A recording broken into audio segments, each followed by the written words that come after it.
أعوذ بالله من الشيطان الرجيم بسم الله الرحمن الرحيم الحمد لله رب العالمين والصلاة والسلام على رسول الله وعلى آله وصحبه أجمعين. Allahun e lartësuar e falenderojmë, salavat e selamet pejgamberit alayhi salatu wassalam, ja dërgojmë nëse Allahu xhel që të na falt, na përmirësoj, na udhëzon rrugën e drejtë. Allah na bëft të sinqert, të nderuar vëllezër. Gjithmonë jetën tonë do të, ashtu se kemi përmend, ti rikontrollojmë niyetet tona. Ti përmirësojmë sepse ibadetet pa niyet janë të pavlefshme. Me niyet të dobët janë të dobta. Me niyet të përzim janë të përzime. Besimtari ka hisën nga ibadetet e tij, aq sa ka sinqeritetin. Prandaj prej pikave të forta që e shtojnë sinqeritetin është fakti se të adhurojmë Allahun sikur po e shohim. Nëse na nuk e shohim, ata e na shohin neve. Kjo është edhe kulmi i devotshmërisë. Kjo është kulmi i devotshmërisë. Vazhdojmë me pastrimin e shpirtit, e kemi mrit të zemra.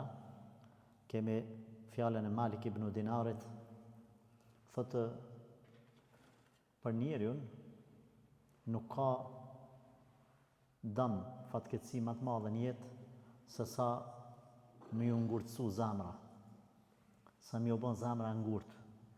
Të nderuar vëllezër, zemra ngurtë nuk nin kur gjë. Nuk nin asgjë. Zemra ngurtë i ngjan sikur trupi kur dehet, kur mpihet, që japen anestezion trupit, edhe ma nuk nin operacioni, nuk nin kur gjë, edhe vazhdon mjeku merret me ta. Njëjtë është edhe zemra. Zemra kur të ngurtësohet, e hup ndjenjen e imanit, edhe mshurisë, e mëshirës, e rahmetit, e frikës nga Allahu, e mëkatit. Prandaj për fat keq jemi duke jetuar në një botë ku do të thonë zemrat na u kanë ngurtësu. Ku zemrat na u kanë ngurtësu për fat të keq. Është e dhëmshme se si një musliman i cili i bën sejdë Allahu xhalla shanuhu në anën tjetër e sheh se i është ngurtësu zemra deri në atë mas sa nëse i flet diçka, nëse e këshillon diçka, ta kthen me të keq. Të gjitha palët normal kanë nga pak faj edhe hise, sepse ajo fatkeqësia nuk është gjithmonë të njëna palë, por është të pala tjetër. Është ai i cili ta gjen ditën të nënçmon të i masë, në amën të këshillës. Ai i cili je të këshillu, je bëno aki shumë i sinqert, edhe ai ta kthen dy fish. Pastaj, siç thot një poet, thot ka ardhur dita që mira pishman pse jam çka që mirë. Kështu thot poeti. Ka ardhur dita mira pishman pse jam çka që mirë. Ka ardhur dita mira pishman pse jam çka që mëshirshëm. Pse jam çka që sjellshëm. Në një botë kur njerëzit janë e gërsu, janë ngurtësu zamrat, edhe njohin edhe vlerësojnë vetëm atë i cili është i egër, është i rrakt, është i pashpirt, është i pamoralshëm. Kam pas rastin një herë të shoh një prej shokëve jashtë vendet, jashtë kufive, ku kam pas fakultet 4 vite, edhe ka qenë për djemve më të sjellshëm që kam njoft. Kur shkova në shtetin e tij për vizitë, edhe pash se si e kishte ndrru sjelljen e tij. Edhe merr habi se si ballafaqoi me të tjerët, bajagu ashpër. Edhe po i tham, nuk të njeh unë ty kështu. Tha, Allah. Tha kur erdha këtu, nëse nuk do të ndryshoja, isha duke u shkatërru. U detyrova me u përshtat. Normal, nuk është arsyetim gjithmonë që njeriu mu bëj pa sjellshëm, por se është një kohë, një vend, janë njerëz të cilët njeriu i bën pishman pse është i mirë. A do t'i bën pishman? Jo. Jo, astaghfirullah. Nuk është ky qëllimi. Është qëllimi se ku të çojnë egërësit, ashpërsia e zemrës, ngurtësimi i zemrës. Ti e ke frikë pastaj, a ta këshilloj tjetrin, a mos ta këshilloj. Se si ka mu sjellaj me ty. Se si ka mu ballafaqu me ty. Qysh ka me ta kthy. Edhe kjo, do të thonë, sjell pastaj pasojat e të dy palët. Prandaj, prej dënime më të mëdha që Allahu ja jep në njerit është me ngurtësu zemrën. Por ngurtësimi i zemrës nuk vjen si pasojë e menjëhershme kështu e rastit, por ajo vjen dal nga dal, zakonisht njeriu duke i lënë farzet, duke u largu prej Allahut, ku largimi prej Zotit e ngurtëson zemrën. Po ankohen një ditë një vëlla besimtar, i cili kishte dalë në gurbet, edhe tha hoxha, tha subhanallah, kam falë nafile namaz tu, namaz natë, përveç 5 vaktit. Kam dalë në gurbet dal nga dal duke i lënë namazet. Tha, më kam bet her pas here, po më humbe dhe në gjumaja. Që sa vite e në gurbet, tha 5 ose 6 vite. I thash, po të bëj një pyetje. Çka ke përfituar nga gurbetin nëse e ke hup namazin? Tha, vallahi ekonomikisht kur gjë. Çaj që më konë këtu, çaj jam atje. Me streset e jetës, ato normale, veç ta që kam shku mrapa. Prandaj, i thash, e ke lënë me njerë, tha ju. Njeri kum lënë sunetet, pastaj kum fillu me i lënë farzët, e tu mundu mi falë kaza, kompenzim ma vonë, e dal nga dal duke i lënë krejt, tha tash ta kum fillu her pas here me lënë atë gjuman. Shiko si ngurtësohet zemra. Kështu shkon dal nga dal. Prandaj nuk duhet në fillim me lëshu fare, mos me lëshu pe në këto çështje. Vazhdojmë te e dyta. Yahya ibn Muadhi thot, zemrat janë sikurse enët. Se cila zemër zin ato që kanë mrena, si ena, pjata ose kazani, po thënë, se pjata është ajo e vogla që gjellën ta ose supën, kurse ena është ajo kazani, ajo pjata madhe. Se cila enë, çka bën? E zin ato që kanë mrena, vlën, nxjerr qumshtin, ujin, gjellën. Kështu thot është edhe zemra. Ajo thot, i ngjan zemra, thot një ene, e cila zin nga mrena. Enën, për me ditë çka kanë mrena, du të me marrë një lugë, edhe me nxerr, edhe me këqyrë, mas pari çka është, nëse s'ke mujt me vrejt. Atë që nga, na ke marak shqiptar pasullin, që nga pasull. Edhe e kërkon, a ka kry pas ka është, ba me shia, është akoma ka nevojë më. Thot, që to lugët e zemrës, zemra që nga enë, që pas ka diçka në mrena, lugët e enës për me nxerr piteje, me pa çka kinë zemrë ti, kush janë? Thot janë gjuhët. Gjuha është lugë, i ngjan lugës. Thot, sikurse që neve nxjerrim prej enëve për të kërku, kështu nxjerr gjuha atë që ka zemra. Prandaj, ka vazhdu, thot, asnjëri prej njerëzve nuk duhet të pretendoj se është më i mirë se sa ajo të cilën ai nxjerr me gjuhën e tij. Na kemi normal ato që kemi në zemër e nxjerrim përmes dy formave, përmes fjalëve dhe përmes veprave. Prandaj Omer ibn al-Khattab radhiyallahu anhu e ka thonë një fjalë të madhe. Mos na akuzoni, o ju njerëz, mos na akuzoni kur na krijojmë mendim për juve, në bazë të asaj që është sill në ju edhe që është fal në ju. Mos na akuzoni. Mos na thoni pse po më paragjykon. Unë s'po të paragjykoj që ashtu ti po sillesh. Mos pretendoni se jeni më të mirë në zemër kur na jashtë po shohim që të që po ju vlerësojmë. Na po ju vlerësojmë ose po të vlerësojmë çështu, ti mos thuaj jo, ju po më paragjykoni. Jo, ka dal. Gjuha jote, sjelljet e tua janë luga jote që na përmes saj e shijojmë ato që e ke ti në zemër. Prandaj nëse unë them për ty që nuk është shumë djalë i mirë, mos më akuzo mua. Se unë po të vlerësoj në bazë që asaj që ti po e flet. Jo, unë jam zemrën e kam kështu, zemrën e kam të pastër, zemrën e kam të mirë. Ato nuk e di. Sikur ta kishe të tillë, nuk do të dilte prej zemrës tone, vetëse që ajo mesia që ti po pretendon. Përderisa ka dalë prej zemrës tone e keqja, përmes gjuhës tone, përmes sjelljes tua, atë më fal. Unë s'kam faj. Nashta jam të paragjyku, po mbind mu që s'është ashtu. E keni pa ena kur ja çet ka pakin edhe ajo vlon edhe të del diçka jashtë. Nëse ka qumë është mrena, mos mendon që ka me dal, mos mendon se ka me dal prej saj çaj. Jo, qumë është ka me dal. Nëse mrena ka diçka tjetër, çka do të qoftë, ka me dal çaja që është mrena. Prandaj njerëzit i vlerësojmë neve, a janë të mira apo të këqij, në bazë të fjalëve dhe veprave të tyre. E pastaj zemrën, a kemi të drejtë gjithmonë me garantu se edhe zemra ati është e tillë, parimisht nuk kemi drejtë me garantu. Por themi, Allahu e di mas miri. Prandaj, kur ta vlerësojmë dikan për mirë, të pyet dikush, qysh e nje filanin, ti dush mi kallëzu, e nje kështu. Pastaj, në fund është mirë me thonë, Zoti e di mas miri, ose me thonë, na kështu e vlerësojmë, Zoti ja di zemrën, ose na kështu e njohim nga ana jashtme, Zoti ja di të msheftën. Ulemat kur japin vlerësime për talebët, që kur shkojnë prej një dietarit te dietari tjetër quhet tezkia, një lloj vlerësimi i jashtëm.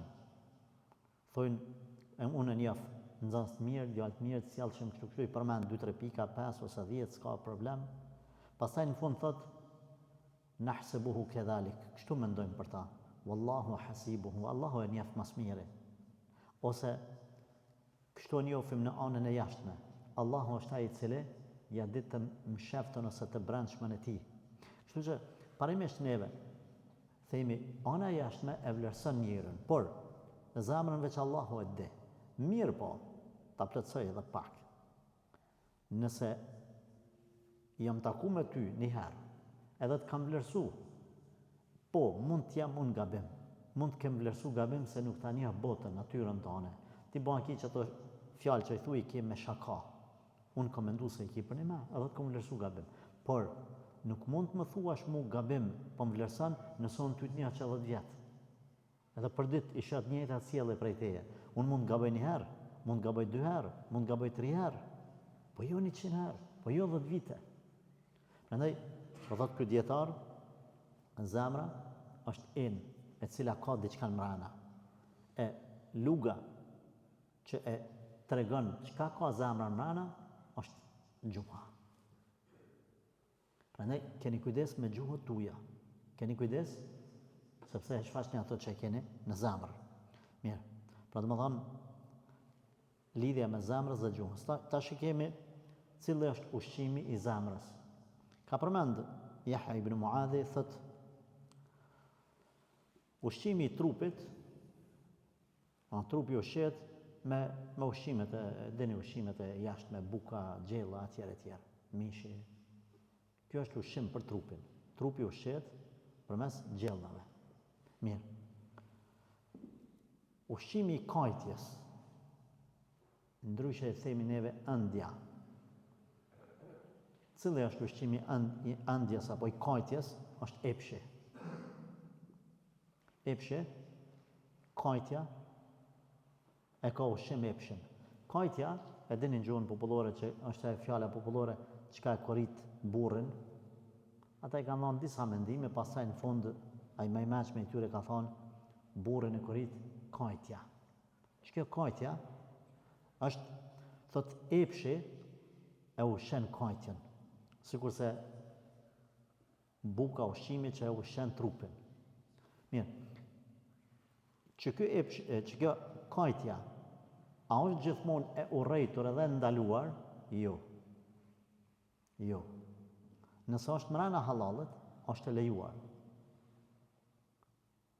Ushqimi është i lejuar, hyn te kajtja, ja kana dikujt një ushqim, dikujt s'ja kana. Është i lejuar. Po është i ndaluar ushqimi haram. Martesa është e lejuar. Por është ndaluar zinaja. Dashuria është e lejuar, por është ndaluar në haram. Mrena halalet gjanat janë të lejuar. Mrena haramit janë ndaluar. Prandaj, jo kajtja gjithmonë është haram. Kajtja mrena halalet është e lejuar. E ushqen kajtjen epshi. E treta, thot ushqimi i zemrës është dhikri. Edhe ushqimi e katërta i mendjes është meditimi, apo të mendu arit. Të ndërruar vëllezër, te e treta, ushqim i zemrës është dhikri. Mos e lëni me ju kalu lehtë që ke fjalë. Aman. Keni kujdes. Sa ma shumë dhikr. Sa ma shumë dhikr. sa më shumë përmendje të Allahut, e ushqen zemrën. Zemrën e forcojnë shumë sane, po dy po du me i përmend, se mos tham vetëm dy janë, dhikrin ja, edhe pastërtia brendshme e saj. Pastërtia brendshme arrihet duke mos i paragjyku njerëzit, duke i fal njerëzit. E dini ju se ai sahabiju që i ka garantuar Allahu xhenetin duke qenë gjallë, vetëm në punë tek e cila ka shpresu, ka qenë se në mbrëmje, ja u ka fal njerëzve, krejt që i kanë bërë. Nuk ka ra me fjet me urrejtje, me inati për kërkan. Dhikri ka një rol shumë të rëndësishëm, është përmes një studimit të një jo muslimani, nëse zgaboj shkencëtar japonez, ku ka marrë një ujë apo dy shishe ujë, po thamë shishe, njëri i ka fol fjalë të mira ujit, e ka afru afër dhe i ka fol fjalë të mira. Tjetrit i ka fol fjalë të këqija. Edhe i ka shtim mu ngri. Njëri është ngri, ato fluskat po e quaj kështu janë bërë të bukura, të renditura dhe të heshme, tjetri që është i ka fol keq, është çorientu, e ka hup orientimin. Fjala mirë dhe fjala keqe. Ulemat e Islamit e kanë lidhë këto, kanë thonë, paramendo çfarë ndikimi ka Kur'ani te uji, kur i fryn ujit. Paramendo çfarë ndikimi ka Kur'ani, tash na po dalim te dhikri, se Kur'ani është pjesë e dhikrit. Për trupin, ose çaj uji që e pin, se trupi është i përbërë mbi 70% ose rreth 70% prej ujit, i lëngshëm. Se po mos ishte i tillë do të kalbej, ndaj lëvizën për trup, uji. Dhikri, përmendja Allahu xhaleshanuhu e forcon shumë zemrën, e stabilizon.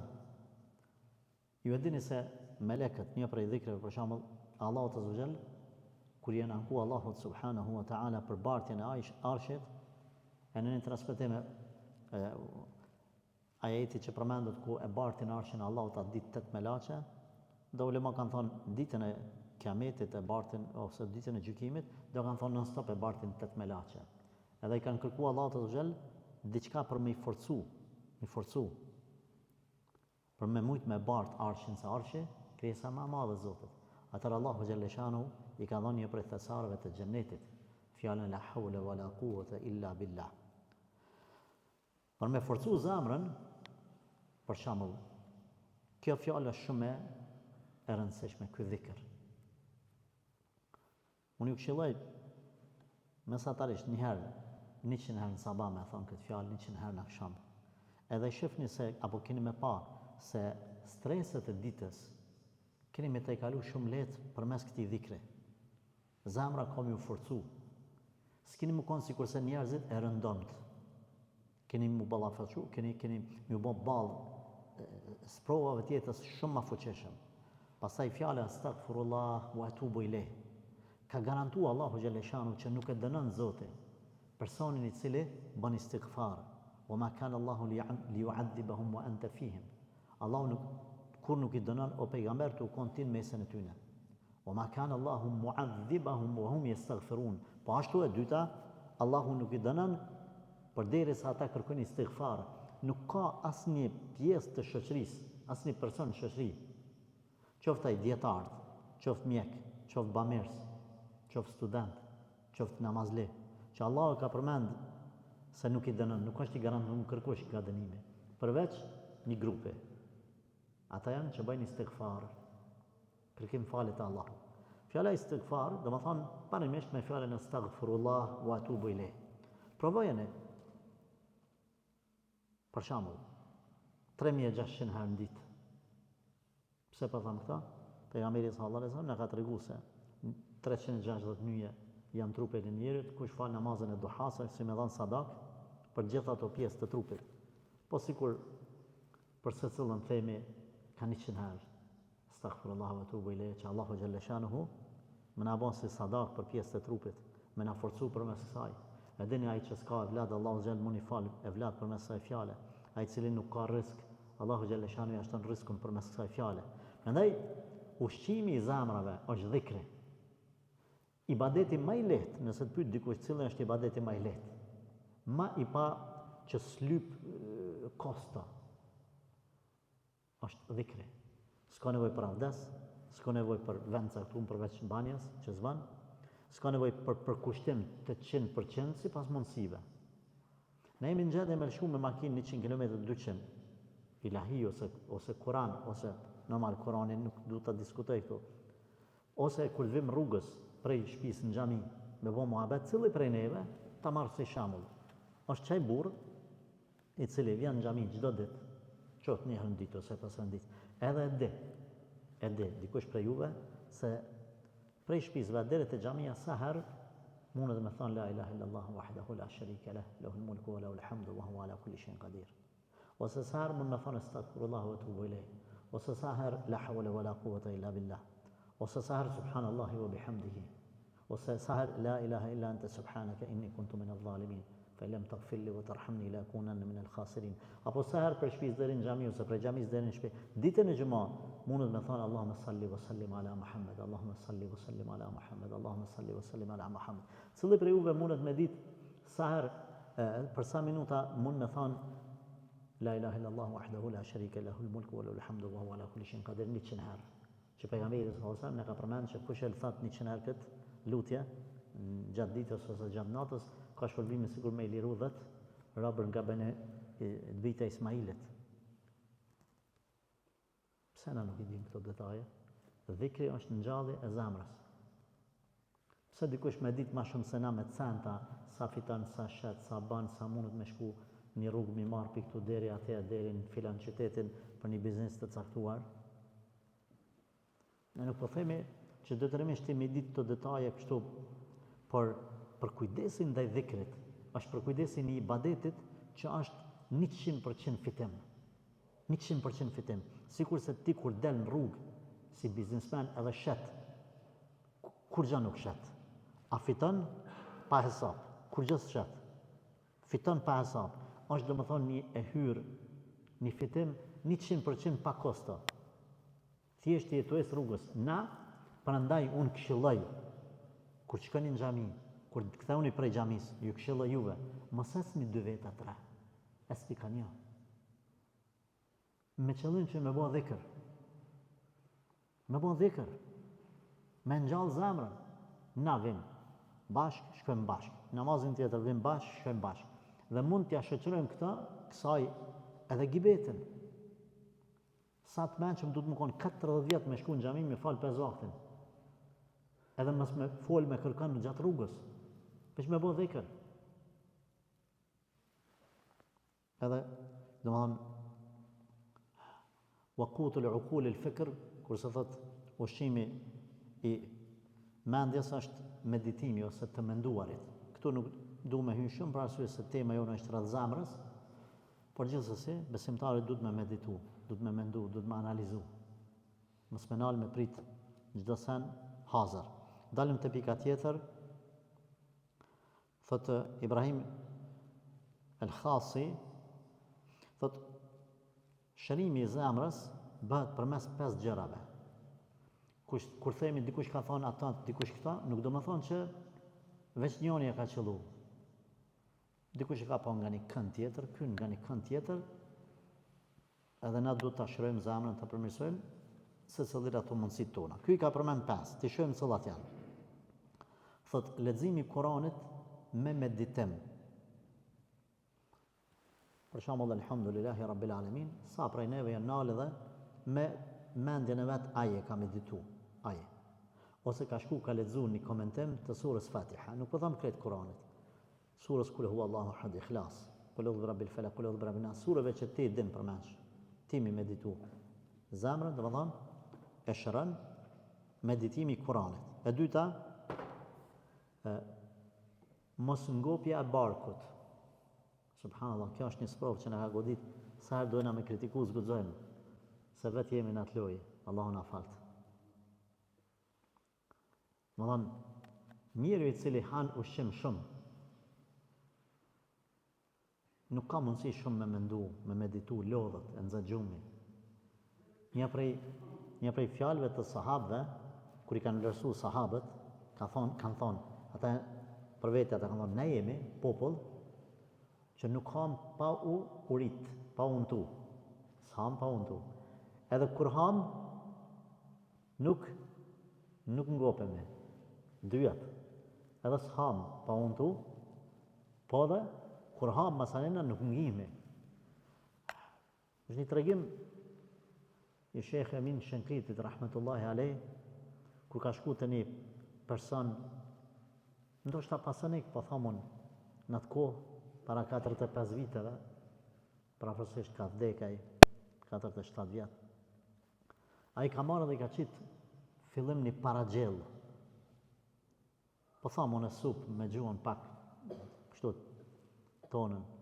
Edhe i ka marrë bukën, edhe atë paragjellën e pahanë. Elhamdulillah, a i thot, ha shekh, tha elhamdulillah ungina. Tha prito shekh, tha se na hala se kena pru gjellën, se kena pru atë ushimin kryesor. Tha, qka ke kë? Tha, kjo tha është paragjellë. Pse tha hanë ju këtë paragjellën? Tha, na hamë për me na pru shijen. Adën, me na untu pak kjo paragjellë. La ilaha illallah. Tha, na tha, shijen na bjerë uria. Na untomi, që kur t'ulmi mos me pas nevoj me lutë shijen. Se veç ajo ka arë, se na nuk hamë pa untu. Ju tha, pa hani pa urit, edhe tash normal që du të me ngronë diqka, mja u pru shijen.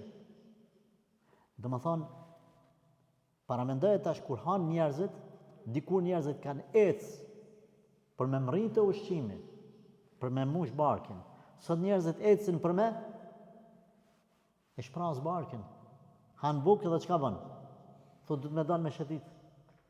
A shetë se është e kundër ta? Mos prit pastaj, prej kësajt kategorijet njerëzve, me mrinë shumë. Nuk du ta mohoj. Se na kemi njerëz të suksesshëm. Edhe që është barkun që ka pas plot mbushur. Por ne jemi të folë si fenomen. Prej shenjave të kiametit, pejgamberi sallallahu alaihi wasallam ka thonë është paraqitja e trashësisë, peshës, me lëshu bark. Edhe mbesa se sa njeri i jep apo i kushton rëndësi barkut e nuk i kushton rëndësi mendjes. Po ja bëj një pyetje. Sa herë ka ndodhur në ditë, nëse e ki, shikon, nëse e ki, një plan program ti për lexim të Kuranit, ditor, ose lexim të librave. Sa herë ka ndodhur mrena mujit me të ikë që ai plan programi i leximit të librave islame 5 minuta, ose i leximit të Kuranit edhe se ke bot madhe. Ka kalu, s'ka problem, nesër lexoj. Atë ka ndodhur në ditë me të kalu pa hongër bukë, qoftë drek, qoftë darkë, me të kalu hiç mos pa hongër, me thonë, s'ka gale ha nesër. Unë musëm ka kalu. Nëse s'kom ngronë drejt, detyrimisht kom bot diçka, ama pa bukë me nëna dite, s'ka ndodhë, edhe nëse kon Ramazan, iftar ke hongër. Shikoni se sa e rëndësishme është dija për neve, edhe sa rëndësishme është ushqimi. Këtu me pas kujdes pra, e dyta, mos me mush shumë barkin. E treta, falja namazit të natës. Në ndërum vëllezër, aman, nuk për ju këshilloj se jam maj mirë se ju, Allah është dëshmitar, por aman të ngritemi në nivellet larta, duke fillu me faljet të namazit natës. Allahu Akbar. Është i vetmi namaz në të cilin nuk thirr muezini. Hayya al-salah, hayya al-falah. Po kush thirr? Thirr Rabbul Alamin. Zbret Zoti në pjesën e tretë fundit natës, qëllin e kësaj bote dhe thot: Hal min mustaghfirin faghfiru lah. A ka kush që kërkon falje ta fali? A ka kush që lyp diçka të jap?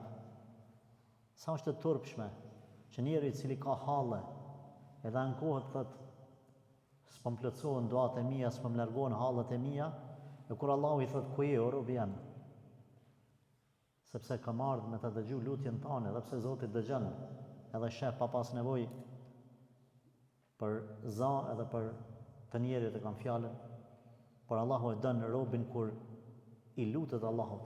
Ku je? Ti që po akuzon Zotin, ose po kritikon, ose pe hum shpresën, pse s'po pranohet duat e ti, atëherë kur Allahu është afru të ti edhe ma shumë, se Zoti gjithë është afër robit me dijen, shikimin dhe dëgjimin e vet, robi është u fjet. Allahu e thirr, robi flan. Nuk ngritën perandori, nuk ngritën shtete. Me një shoqni ku Kurani nuk e lexon, se mediton, ku gajlen e tij e ka barkun epshin, ku natën nuk ka hise mes tij dhe Allahut. Nuk ka, pastaj shkruan, çojnë mesazhe, hoxha çka u bë, bota islame. Kur është hera fundit që e çu natën me fal nafile namaz?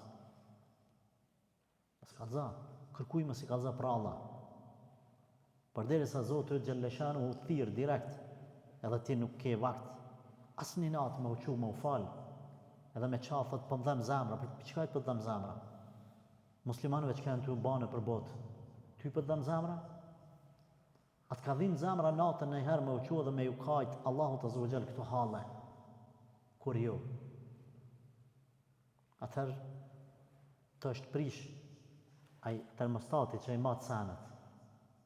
Ne nuk dojmë themi që mos kemi, sepse besimtarët janë sikur se një trup, nëse dham një pjesë, atëherë tënë trupi rrin pa gjumë të natën. Por se gjërat duhet më vunë vendin e vetë. Gjërat prej shërimeve ose ilaçeve më të forta të zemrës është namazi natës. Tjetra, e të dërrojnë dhe sahar, me u përull, me kërku falje, masi e fal natën, edhe kjo është para syfyrit, në kohën e syfyrit, në atë kohë të imsakut, me u përull me dua. Kretë ato që ke bonqat namaz natës, me kërku falje të Allahun sabah. Mos kom lëmë mangu diqka, mos kom hyna ak dikuj, mos kom hyna ak Zotit. Edhe pasta, wa mujalesetu salihin, me najt me burrat mirë. Burrat e mirë janë margaritarë që nuk gjinën kollaj. Nëse i gjani, edhe nëse nuk kanë vend me gjliset e tyne me ju pranu, shkoni, bënju një, na themi popullor që, therë, bënju rriqen. Burrave të mirë në gjithju. Sepse veç përfiton prej tyne. Tralljen. Nuk mund është mi vlerësu me të parën, por burrat e mirë vlerësohen me qëndrimet e tyne. Burrat e mirë vlerësohen me burrnin e tyne. Ata nuk tradhtojnë. Ata nuk shyrin interes për vete. Në momentin që i ke njoft ata nuk kimi ra pishman kur. Kur s'kimi ra pishman? Pra arsye se kime pa se ka me buru mrena teje një dritë. Ka me reflektu të shpirtu e të kime thonë, elhamdulillah që e gjeta këtë njëri me najtë me ta, me përfitu prej ti. Mos i hupni, se janë margaritar të rallë. Personat cilët nuk e ushtin në zemër dujon, për kundrazi, janë motivojnë ahiretin. Kur ti nisish me folë për një filanin i cili ka bo këta, ka bo ata, a i ty ta përmendë dhe thotë, 2 reqat sunet sabahit janë ma kherë se dunjaja dhe që ka konë ta, dhe ta fladit shpirtin. Për këtë atë arritje të dunjas që ka bo filani, edhe ti që këtë të mund shejtani me thonë, pse unë e se bana? A i me qëtë fjalë, ty të motivon.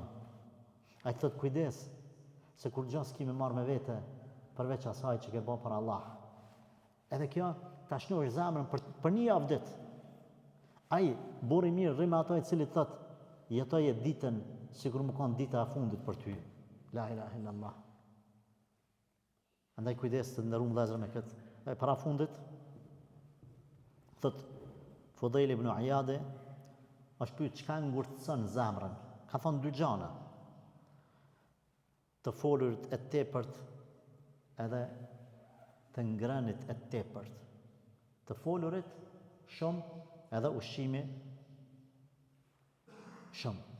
Për ushqimin e morëm vesh, nuk po du më u kthy edhe një herë të njëjta pikë, se njeriu kur e bën dy sene, kur i bën njeriu prioritet veten, s'ka për ti kur gjë. Mbesoni. Keni kujdes. Barkun edhe përfuni barkut, epshin, organet gjenitale të tij. Ulemat kanë thonë mes neve, kam nini dietar të thonë, edhe sahabëve është dallimi një plam. Edhe merë të dorën e vendos të kështu. Të zemra dhe të barku. Thoshte një vëllai. Ata e kanë pas gajle këta. Ne kemi gajle? Plancën. Shtoja plancit pastaj edhe epshet. Kum lexu dikon se dy gjërat të cilat kanë mu kalb mas pari në varr në trupin e insanit janë barku, stomaku i tij edhe organet gjenitale, për të cilat mas shumë ti kanë nga. Prandaj me fisnikru zemrën, subhanallah, çfarë burnie, çfarë niveli është i lartë, ai i cili ka gajle zemrën e tij, imanin e tij, e jo barkun e tij. Edhe ka përmend kathratul kalam, të folurit shumë. E dini se parimisht nuk du të me fol shumë. E kemi sqaru këta se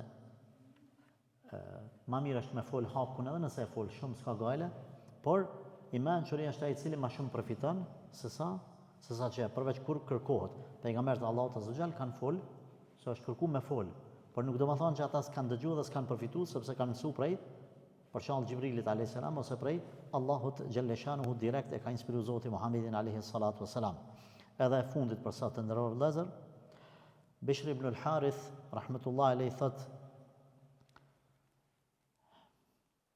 të mjafton apo të mjaftojnë disa njerëz të cilët edhe pse kanë vdek, përmendja tyre të ngjall zemrën. Edhe e kundërta të mjaftojnë ama për keq disa njerëz të cilët edhe pse janë gjallë, kur i takon të vdesin zemrën. E kuptove? Do kanë dek, do burra, do janë gjallë. Që ta deknit, veç kur i kujton ti, ta ngjallin zemrën. Që ta gjallët, veç kur i sheti ose kur i takon të vdesin zemrën. Çfarë dallimi? Ajo është i vdekur, po përmendja e tij, punët e tija, fjalët e tija, dobitë e tija, ta ngjallin zemrën. Edhe kundërta, ky i gjallë duhet me ta ngjall zemrën, se është i gjallë, po në fakt takimi me ta vdes zemrën. Për arsye se ai nuk fol më ar. Për arsye se ai ty ti vlerëson arritjet e tua vetëm me çështjet e dunjas. Kish mri filani, se e kish bë kët. E kish bë shtëpinë 200.000 euro. Kish bë makinën kaq. Ju kish lanë vlatëve dhe nipave, i kish siguruar edhe nipat. Çka? A ka kry haxhin? Jo, nuk kry. A ka bë umre? Jo. A ka dhënë zeqat në herë? Kur jo? Çka? Fatkeqësi mbi fatkeqësi. 40 vite punë, pa ibadet. Përgjegjësitë të zeqatit, përgjegjësitë nipave të mesave. Që ndoshta me lukset që u ka kriju, i ka deviju. Prandaj, ky i vdekuri për ta ngjall zemrën. Ky i gjalli për ta vdes zemrën. Me cilën menajt, vallahi l'adhim, ma mirë menajt me qatë vdekur, e cili ta ngjall zemrën. Qysh menajt me vdekurin? Kemi dy forma. Forma kryesore është duke lexu librat e tyne, duke ndëgju tregimet e tyne, duke mësu dhe inspiru prej tyne. Kjo është forma e parë dhe kryesore. Ose e dyta, nëse keni njoft dikën, bën me shku te varri, m'ia bëni dua. Qoftë atij që u koni mençur, qoftë një familjarit, s'ka problem. Se pejgamberi sallallahu alaihi wasallam na ka treguar se vizita e varrezave ta kujton vdekjen. Me një farë forme të thotë ty, hey, përgatitu, çu pi xhumit. Ç'ke të bë? Qyre ku kanë orë këta? Sidomos kur shkon te disa varre që ti i ke njoft. Provoni këta vllazni. Ka shku një dietar te vorrat, edhe po kalon halifja aty. Po i thotë që kjo këtu. Ku marr tha me më dhon mësim. Kush po tjetër mësim? Tha kret tha po më japin mësim, kret ta vdekurit, pa fol asnjë fjalë. Kretin të më dhon mësim. Për kretve jam të përfitu. E keni njoft filanin, ja shevorën aty. Kujtohet kur ke shëtit me ta.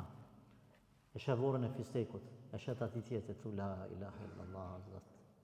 Deri para një javë, një muje, një vjetë, dy o konë me neve. Subhanallah. Edhe ty të ngjallët zemra. Prandaj të dashur vëllezër, këto janë 5 apo 6 thënie të dietarëve që kemi përgjithë për sot, se si të jemi të kujdesshëm e mos na ngurtësohet zemra. Lutë Allahun xhel që të na falë, na përmirësoj, të na udhëzoj. Allahu ju bekoftë, ju ruajt. Walhamdulillahi rabbil alamin.